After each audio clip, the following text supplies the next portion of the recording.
بسم الله الرحمن الرحیم. ګرانو محصلینو، خدای مو راوله. د هر څه نه مخکې مې سلامونه قبول کړئ. السلام علیکم ورحمة الله وبرکاتو. نن د خیر سره موږ تاسې د تحلیلي کیمیا د درس سره د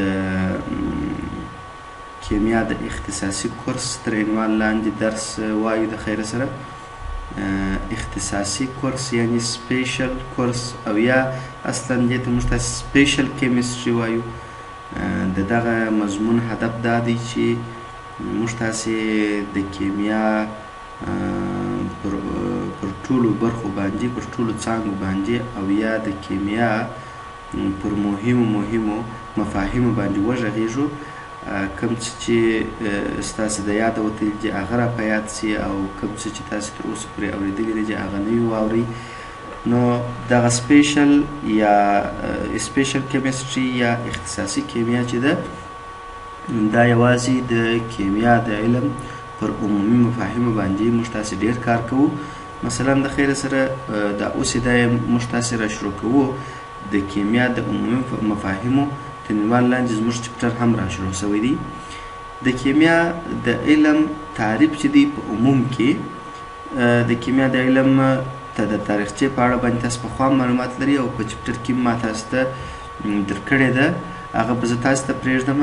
یوازې کوشش کوم چې د درسونه لنډ هم سي، او هغه څه چې ستاسو دپاره ضروري دي چې باید در ورسوم هغه تاسو ته یادوري کوم. نو د کیمیا د علم د ارزښت په اړه یو لږ اندازه مخکې په تېر درس کې د تحلیلي کیمیا غږېدلي یو، نو پر هغه باندې بحث نه کوم. د دغه ټولو خبرو ته په کتو سره د کیمیا علم موږ داسې ویلی شو چې هغه علم دی چې د موادو د اصلیت څخه بحث کوي. د نړۍ په سطح باندې، یعنی په ټول نړۍ کې چې څومره نن ورځ پرمختګونه راغلي دي، مختلف مواد موږ تاسې په لاس کې لرو، او په مختلفو برخو کې د دغه موادو څخه استفاده کوو. صحیح خبره ده. نو دغه مواد چې دي د دغو اصلیت د کیمیا د علم کار، یعنی چې دوی د چیش څخه جوړ شوي دي، د چیش څخه لاسته راځي، څنګه لاسته راځي، دا ټولې خبرې په کیمیا پسې اړه لري. نو موږ په لنډ ډول ویلی شو چې د کیمیا هغه علم دی چې د مادې د اصلیت څخه بحث کوي، او کې اوږدوي کیمیا هغه علم دی چې د مادې د جوړښت، خواصو، ترکیباتو، صحیح ده، دې ټولو څخه بحث کوي. کولی شي تاسو تر دې هم نور هم اوږد کړئ، خو لنډ تعریف ښه دی د دې دپاره چې هیڅ وخت تاسې بیا د مشکل سره مخ نه شئ. نو راځم پسې د کیمیا د علم تاریخچه په لنډ ډول زه درته بیانوم. تاسې به بیا د خیر سره په چپټر وګورئ، او د هغه معلومات په ټول بیا لنډیز هم کړئ د خیر سره. د کیمیا علم خو د انسانیت د راشروع سره راشروع سوی، او انسانانو د کیمیا د علم څخه استفاده کول په مختلفو نومانو باندې. یعنی مثلا په شروع کې د انسانیت د کیمیا د علم څخه استفاده په کومه برخه کېدله؟ په دا برخه کېدله چې اوس خلکو شیدې رااخیستې مستې کولې. اوس دا پخپله یو کیمیاوي عملیه ده چې شیدې موږ تاسې مستې کوو. صحیح خبره ده. او دې ته ورته مختلف کېدای شي تاسې د اکسیر د بوټي په نامه اورېدلي چې یو بوټی و په غرو کې به پیدا کېدی. دغه بوټی به یې راواخیستی، په شیدو کې چې به یې غوټه کړي، دا په سرو زرو بدل شو. ګورئ، یعنی موږ تاسې یو څوک وایي چې دا مې نو زړه ته نه لوېږي، دا به نو درواغ وي، دا به نو څنګه وي، داسې به نو دغه شی خو مې نو زړه ته لوېږي چې د خوږې شیدې ومستو ته واوړي. دا خو مو لیدلي دي که یا؟ د شیدو څخه د غوړو د رایستلو پروسس مو هم لیدلی دي چې یو وار یې مستې کړو، بیا مستې پسې وشاربو، او کوچي ورسره لاسته راوړو، کوچي بیا ویلې کړو او په غوړو سره بدل شي. دا هر هغه څه دي. دغه شیان هم که تاسې لیدلي نه وای، زړه ته مو نه لوېږي چې دا لیدلي خوږ شی تریو شي.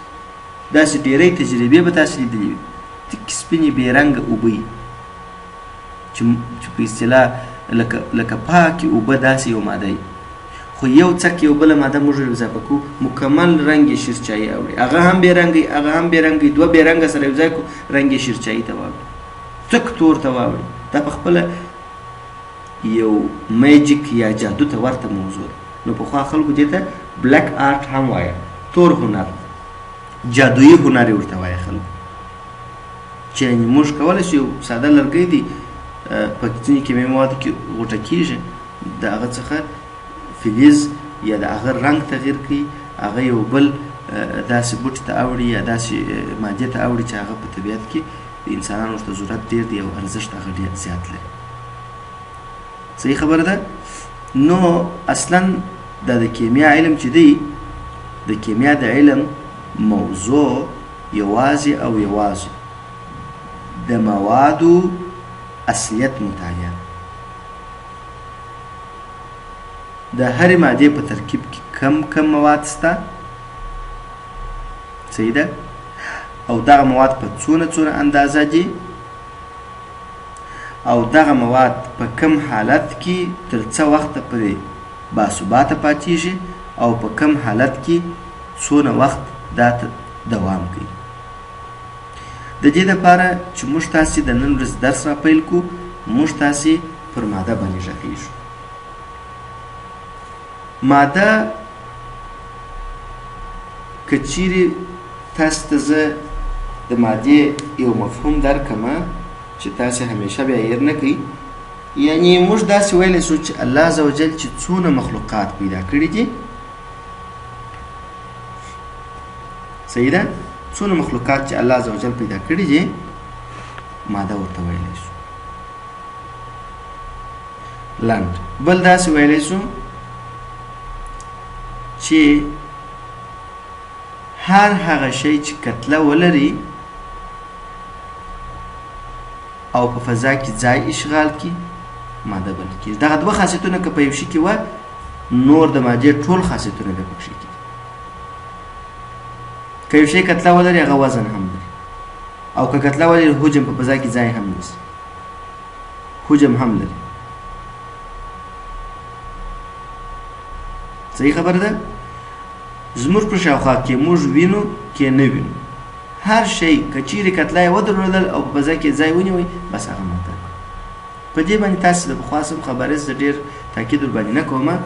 ماده په عموم کې پر دوه ډوله باندې ویشو، یو د مادې ساحوي ډول، بل د مادې جسمي ډول.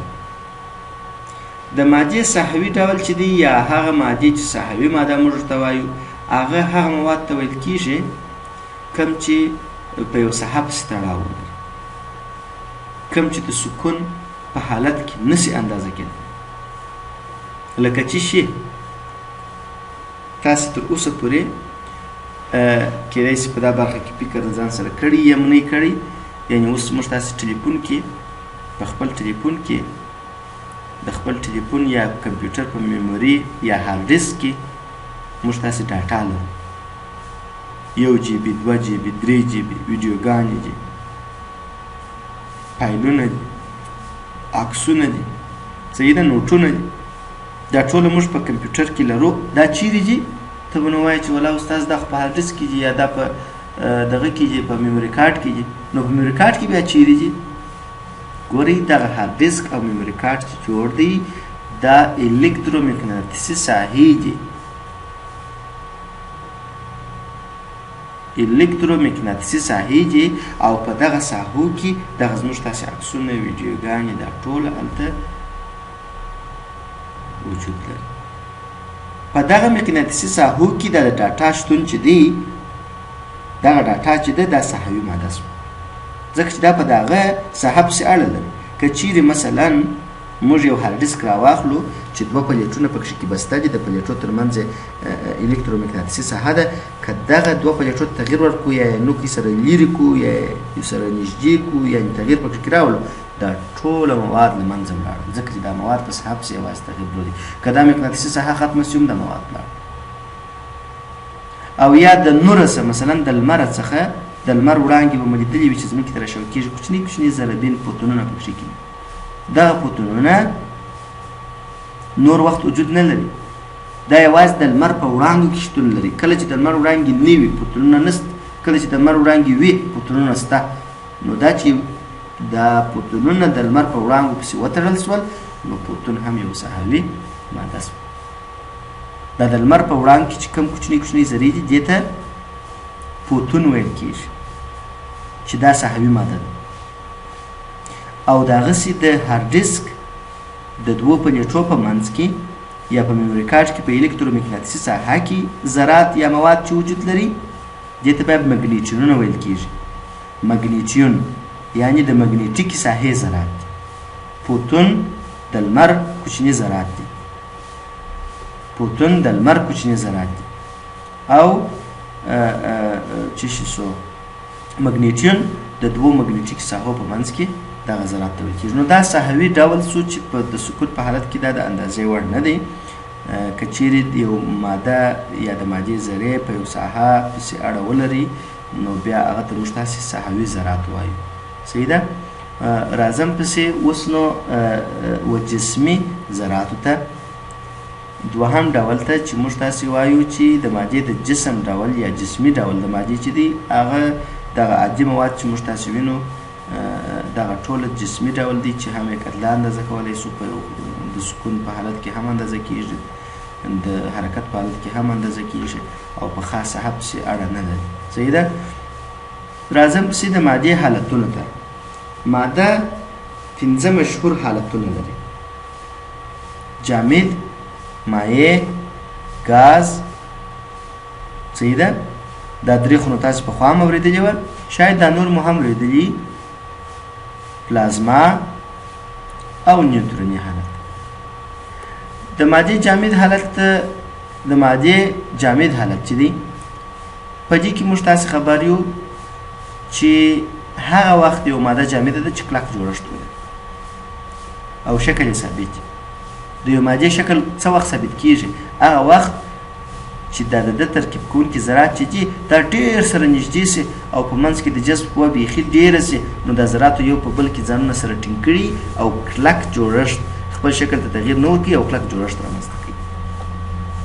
که چیرې اوس دې ته جامد حالت ته موږ تودوخه ورکړو د ذراتو حرکت یې ور ډېر کړو نو ذرات چې حرکي انرژي واخلي په هغه صورت کې نو بیا یو د بل سره ټکر کوي یو د بل څخه څه لرې کېږي چې ذرات یو د بل څخه لرې شول او د جذب قوه په منځ کې کمزوري کېږي او د کمزوري کېدو سره بیا دوی د خپل کلک جوړښت ته لاس ورکوي په مایع بدلېږي ویلې کېږي. نو دا حالت ته بیا موږ د مادې کوم حالت وایو؟ مایع حالت وایو.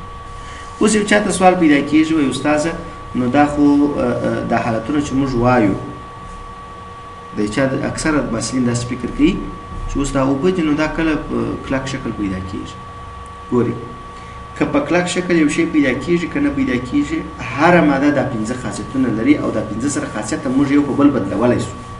اوس اوبه دي موږ یې جامد کولی سو او که جامد وي بیرته یې مایع کولی سو. ډبرې دي په جامد حالت کې دا چې دوی په طبیعت کې په کم حالت کې یا خو د دوی کار دی خو موږ کولی سو دا 5 حالتو ته یو ماده واړو د خپلو وسایلو په واسطه باندې. انشاءالله پوه سوي به یاست. د مایع حالت ته که چیرې بیا نور هم موږ تودوخه ورکړو تودوخه چې د حرکي انرژي د ذرات د مادې ذراتو حرکت ور زیاتوي نو چې حرکت یې د موادو د ذراتو زیات کړي نو هغه یو د بل سره ټکر زیات کړي او په منځ کې فاصلې ډېرېږي چې د ګاز حالت دی. دا ځکه داسې سرسرکي تشریح کوم چې په دغه موضوعاتو کې تاسو پخوا بحث کړی دی. د ګاز حالت په دې کې موږ تاسو دا ویلي چې د ګاز ذرات چې دي یو د بل څخه ډېر لرې دي ډېر لږ د جذب قوه د ذراتو ترمنځ شته حتی داسې ویلی سو چې بیخي نشته د جذب قوه نو ځکه یو د بل څخه لرې دي هم یې حجم فرق کوي ثابت نه دی هم یې شکل فرق کوي ثابت نه دی. راځم د پلازما حالت ته.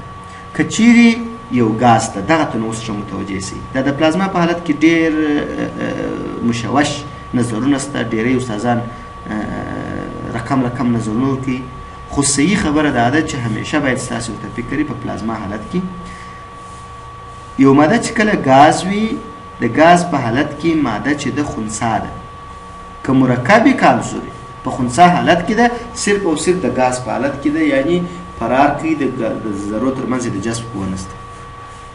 که چیرې موږ یو ماده د ګاز په حالت کې وي هغه ته نوره تودوخه زیاته ورکړو د دې سبب کېږي چې دا ماده چې د کومو ذراتو څخه جوړه شوې ده هغه ذرات چې ټوټه شي په آیونو سره اوږده ذرات چې موږ د مرکبات جوړ دي یا مواد جوړ دي، اوس مثلا اتومونه چې جوړ دي الکترونونه منفي برخه ده، هسته چې شته مثبت برخه ده، یعنی د دوه برخو څخه جوړ دي، که اتومونه دي که مرکبات دي. مرکبات هم د داسې عناصرو څخه جوړ دي چې یو رقم عناصر منفي چارج لري، بل عنصر مثبت چارج لري، دواړه یو د بل سره یوځای شوي مرکب جوړ کړي. اوس که چیرې موږ د غاز په حالت کې نوره تودوخه ورکړو، دا خیر د دوی ترمنځ اړیکه ښه کېږي. په اتومونو کې هسته جلا کېږي چې مثبت چارج لري، د مثبت چارجونه هستې جلا کېږي، منفي چارجونه جلا کېږي چې الکترونونه دي منفي چارج لري، د هستې څخه جلا کېږي، لرې کېږي، نو دغه حالت ته بیا د پلازما حالت ویل کېږي. اوس څوک وایي سپین لم چې دی دا د پلازما حالت دی، مې ورسره مني. څوک بیا وایي اور لمبه چې ده د پلازما په حالت کې ده، مې ورسره مني. د سیاراتو په منځ کې په کهکشان کې پلازما چې ده دلته غاز نه دی، ځکه چې غاز دروند دی. دا غازات د تودوخې په واسطه په فضا کې په ایونو تبدیل شوي دي او یو د بل څخه لرې شوي دي، یو د بل څخه ډېر لرې فاصلې لري. نو دغه پلازما ته موږ د موادو پلازمایي حالت وایو. موږ کولی شو په لوړو او باکیفیته لابراتوارو کې یو ماده پلازما حالت ته واړو. انشاءالله پوه شوي به یاست. د دې څخه وروسته راځم نیوتروني حالت ته. د مادې ښه د دې در مخکې چې نیوتروني حالت ته ولاړ شم، پلازما چې ده چیش نومیږي، پلازما وایي کله چې یو جسم ته دومره تودوخه ورکړل شي چې د هغې څخه یو شمېر الکترونونه جلا شي، دا ډول حالت ته پلازما حالت ویل کېږي. که چیرې جسم ته زیات تودوخه ورکړل شي، د هغې څخه ټول الکترونونه جلا کېږي، جسم په خپلو هستو بدلیږي. دا خبره فکر نه کومه، هستې جلا کېږي، الکترونونه جلا کېږي، صحیح ده، چې دغه حالت ته ګرمه پلازما هم ویل کېږي. او سړه او ګرمه پلازما د کیمیاوي تعاملات لپاره مناسبه نه ده، ځکه چې لوړه تودوخه کې د کیمیاوي اړیکو جوړېدل امکان نه لري. څونه چې تودوخه لوړه وي په هماغه اندازه باندې بیا کیمیاوي تعامل سرته نه رسېږي، ځکه چې هغه اړیکې چې کومې کیمیاوي اړیکې چې هغه ماتېږي د لوړې تودوخې په اساس. یعنې که سړه پلازما وي او که ګرمه پلازما وي، په دغه دواړه کې چیش نومیږي، په دغه دواړه حالت کې کیمیاوي اړیکه نه رامنځته کېږي. صحیح ده؟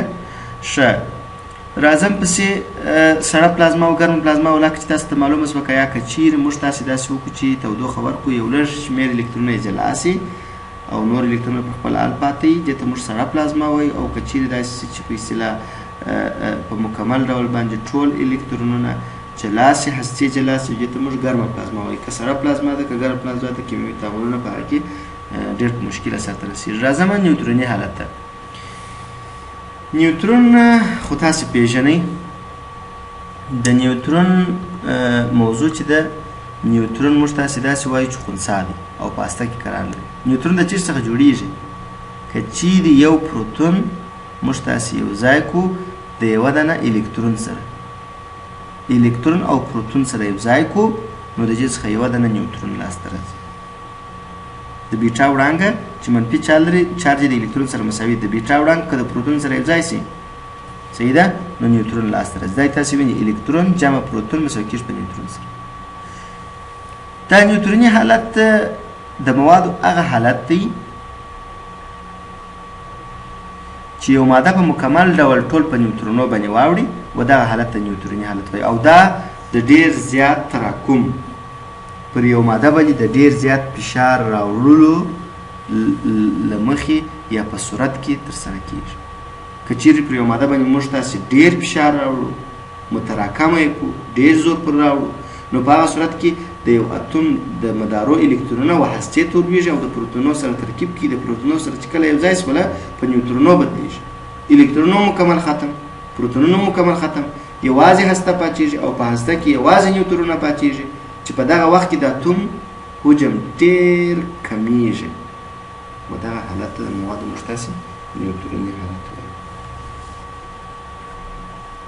واضح شوي انشاءالله درته؟ یعنی که چیرې موږ تاسې پر یو ماده باندې دونه زیات فشار، دونه زیات زور راولو، ترڅو هغه الکترونونه یو هستې ته ولویږي او په هسته کې د پروتونونو سره ځای شي ټول په نیوټرونو بدل شي و دغه ته موږ تاسې نیوټروني حالت وایو. د مادې د 5 حالتونه خدای دې وکړي چې سر مو په خلاص شوی وي. راځم د کیمیاوي موادو ویش د پاکوالي له نظره څخه موضوع ده. په طبیعت کې ټول مواد چې دي پر 2 اساسي برخو یې موږ تاسې ویشو. یو هموجن بل هیتروجن، یا یو متجانس او بل غیر متجانس. صحیح ده؟ اوس به تاسو داسې فکر کوئ دلته چپټر کې څه صحوي غلطیانې شته. دا د پاکوالي له نظره سره مواد پر 2 ډول دي، یو خالص ولا یو ناخالص ولا. هموجن د خالص په معنا تاسو استعمالولی شئ، هیتروجن د ناخالص په معنا باندې چی کولی شئ استعمالولی شئ. نو عموما موږ دا خو چون چې پخوانی چپټر دی په دې کې بیا لاسوهنه نه ده سوې، مواد پر 2 ډوله ویشو، خالص مواد او ناخالص مواد. خالص مواد یو عنصر دی، یو مرکب دی، دا 2 ډولونه لري. ناخالص مواد بیا پر 2 ډوله ویشو. ناخالص مواد چې هغه ته دغه ډولونه ډېر ښه دي چې وریکو هموجن او هیتروجن، متجانس او غیر متجانس. متجانس او غیر متجانس به د مادې د لوړو ډولو څخه ایسته کو د ناخالص مادې په ډولو کې راولي. نو راځم خالص مواد ته. خالص مواد عموما تاسې د نامه څخه درته څرګندېږي چې دا هغه مواد دي چې د یو ډول ذراتو څخه جوړ شوي. ذرات یې ټول یو ډول، یا مالیکولونه وي یا اتومونه وي، خو یو ډول. صحیح ده؟ او که د څو ډوله ذراتو څخه یو ماده جوړه شوې وي نو هغه ته موږ ناخالصه ماده یا مخلوط وایو، او دا مخلوط به پر 2 ډوله وي، متجانس او غیر متجانس.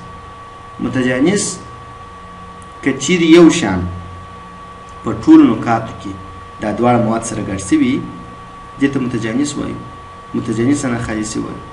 او غیر متجانس ناخالصي بیا هغه شوه چې په ټولو نقاطو کې مساوي نه وي ویشل شوي. لکه څنګه اوس مثلا تاسو بوره راواخیسته یو کاچوغه په ګیلاس کې مو حل کړه، ومو لرل در پایه پورې چې ښه بوره ګرده ورکه شول په ګیلاس کې. اوس ګیلاس کښېږدي، دا بوره بېرته کښېني نه کښېني. دا ګیلاس وګورئ په سر منځ او پای په ټولو کې به خوږوالی یو رقم وي.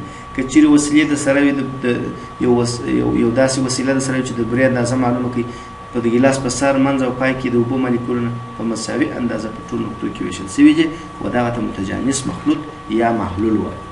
او غیر متجانس ناخالص مواد چې دي هغه نو بیا موږ تاسې و هغه ته وایو چې په ټولو نقاطو کې داسې سره حل شوي چې ټولو نقاطو کې یو شان نه وي، فرق سره ولري. لکه اوس مثلا یو کاچوغ خاوره په اوبو کې حل کړي، ښه 2 ساعته 3 ساعته ولړي، چې پرېږدي بېرته به 3-4 ټپکې جوړ کړي. په سر کې به پاکې اوبه پاتې شي، په منځ کې خړې اوبه، په پای کې به خټې پاتې شي. په ټولو نقطو کې فرق وکړي د موادو ویش. نو په دغه صورت کې دې ته ناخالصه خو ده، کومه ناخالصه ده؟ هیتروجن، غیر متجانسه ناخالصه. نو تاسې به د خیر سره په دا رقم سره دغه ډولونه مطالعه کوئ. محلولونو ته ودرېدلو، آینده درس به بیا د خیر سره محلولونه وګورو. زه کوشش کوم چې تاسو د هر درس لپاره پریزنټیشنونه جوړ کړم، خو چون چې درسونه بیخي ډېر دي، که زه ټوله ورځ خو څوک بیخي ورته کښېنستلی نه شي، ډېره ستړیا لري. نو زه کوشش کوم حاجي اکل په هفته کې 1-2 درسونه تاسو ته د پریزنټیشن د لارې چې هغه ډېر خوندور راځي هغه جوړ کړم، او چې په اصطلاح وخت ونه لرم بیا به په دغه رقم سره گزاره سره کوو. اوس به تاسو داسې وکړئ د خیره د دې مضمون دپاره مو کورنی کار دا دی تر محلولو پورې به کتاب ښه ټینګ مطالعه کوئ او د هغه لنډیز به په خپلو کتابچو کې ولیکئ، مهمې خبرې بیا راواخلئ، او هغه مشکلات چې په چپټر کې وه او چې ما درته اصلاح کړه هغه به حل کړئ. لکه څنګه چې مې درته ویل چې د مادې ډولونه وه، د مادې ډولونه پر 2 ډوله ده، یو ماده خالصه او ناخالصه ماده. د کتاب خبره به نو بیا پرېږدئ. خالصه ماده چې ده بیا پر 2 ډوله ده، عنصر او مرکب، او ناخالصه ماده چې ده بیا پر 2 ډوله ده، متجانس او غیر متجانس مواد. ښه وخت ولرئ، پر الله مو سپارم، په مخه مو ښه شه.